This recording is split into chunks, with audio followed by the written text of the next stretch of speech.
જાણીતો દુહો છે ને કે કોઈ ઘોડો કોઈ પરખડો કોઈ સૂચંગી નાર સર્જન હારે સર્જિયા તીનું રતન સંસાર. સંસારના એવા અમૂલ્ય રત્નમાંનું એક એટલે અશ્વ. અને અશ્વને પ્રેમ કરવાવાળા 3 પ્રકારે હોય કે સ્વાર્થ ભયનો પ્રેમ છે, નિસ્વાર્થ પ્રેમ છે અને શાશ્વત પ્રેમ છે.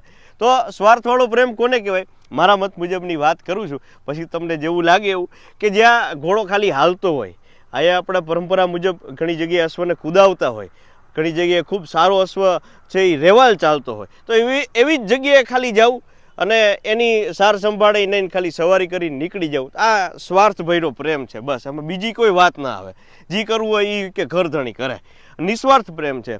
કદાચ ઘોડી કંઈક ખબર હોય, ઘોડો કંઈક આરામમાં હોય, એને કંઈક નાની મોટી વસ્તુ હોય તો એ બધું થાય, તો એ નિસ્વાર્થ પ્રેમ. તમે ખરેરો કરો, વાહિદું કરો ઘોડાની સામે, એને વાલ કરો, પંપાળો, એને મજા આવે.